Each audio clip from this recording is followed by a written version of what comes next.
शुभ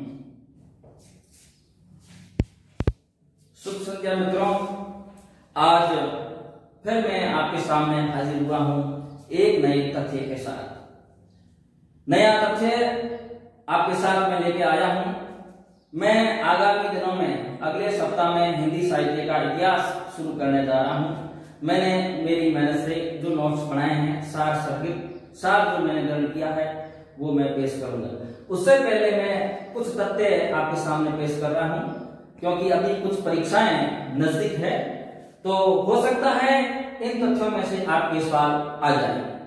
तो मित्रों, मेरे वीडियो को ज्यादा से ज्यादा लाइक करें, शेयर करें और सब्सक्राइब का बटन जरूर दबाएं और आगे से आगे फॉरवर्ड जरूर करें। मैं आपका अभी आभारी रहूंगा। आज का नया बिंदु है नागरिक पटरानी सभा। नागरिक पटरानी सभा के बारे में मैं 4 लाइनें आपको बताना चाहता हूं। आराम से सुनिए, आप गौर कीजिए, सुनिए।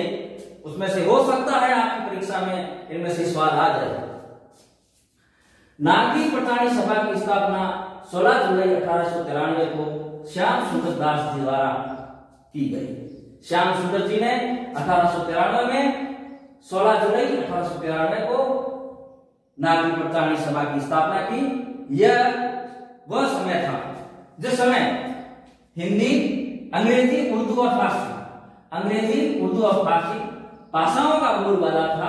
अगर कोई हिंदी बोलता, हिंदी भाषा का प्रयोग करता, तो उनको हेय दृष्टि से देखा जाता था। हेय दृष्टि से देखा जाता था। इसकी वजह से एक सभा का आयोजन हुआ, नागरिक पटरानी सभा। इसकी स्थापना क्वींस कॉलेज वाराणसी में हुई।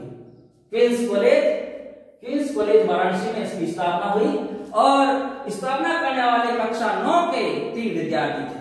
कक्षा 9वीं के 3 विद्यार्थी, तीनों के नाम आप याद रखना, बाबू श्याम सुंदर दास और राम नारायण मिश्र और शिव कुमार सेन।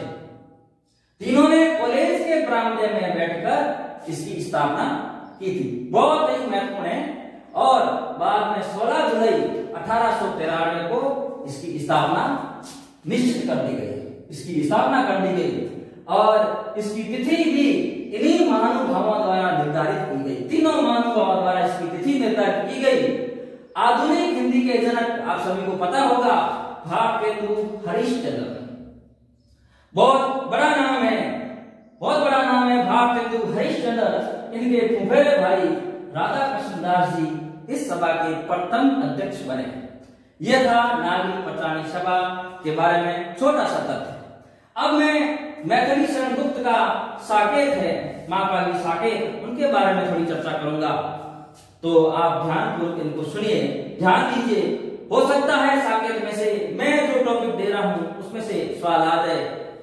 साकेत का रचनाकाल 1931 ईस्वी है, जो कुल 12 सर्गों में विभक्त है। साकेत में टोटल 12 सर्ग है, 12 भाग है, 12 सर्गों में विभक्त है और ये एक प्रबंध महाकाव्य की श्रेणी में आता है। साकेत प्रबंध महाकाव्य की श्रेणी में आता है।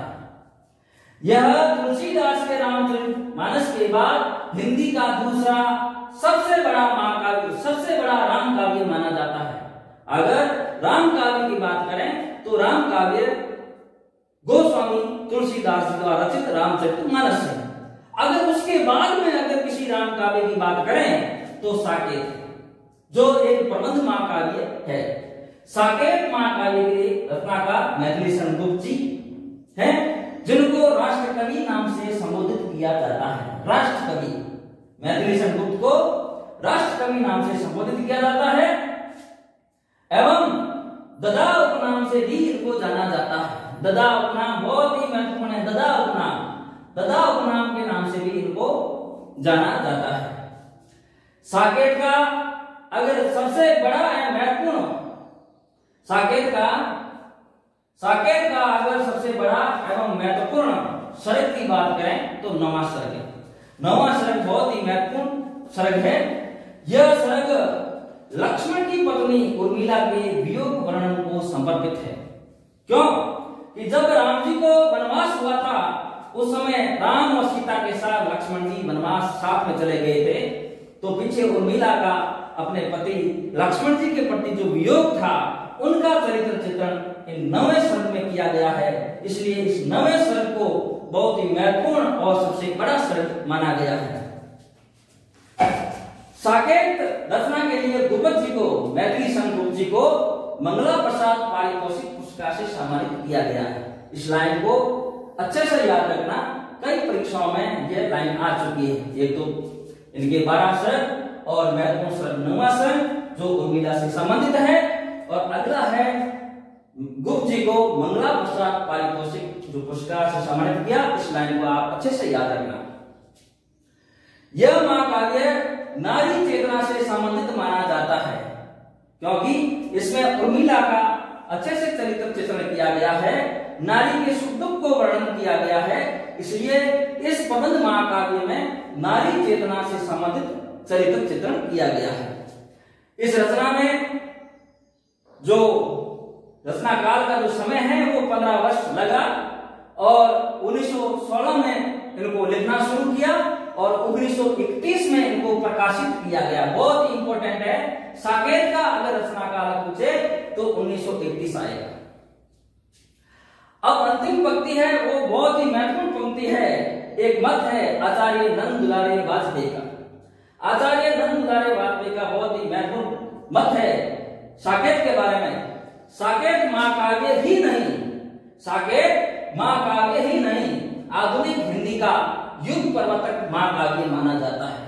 साकेत महाकाव्य ही नहीं, आधुनिक हिंदी का युग प्रवर्तक महाकाव्य माना जाता है। बहुत ही इंपॉर्टेंट है, बहुत इंपॉर्टेंट है। इस मत को अच्छी तरह से आप याद रखना। धन्यवाद मित्रों, आज इतना ही हम चर्चा करेंगे। कल नए एक वीडियो के साथ मैं आपके सामने हाजिर होऊंगा। और मेरे वीडियो को ज्यादा से ज्यादा लाइक करें, शेयर करें, सब्सक्राइब करें। लाइक का बटन दबाना नहीं भूलें। आप लाइक करेंगे तो थोड़ा बहुत हमारा भी हौसला बुलंद रहेगा। धन्यवाद, शुभ संध्या।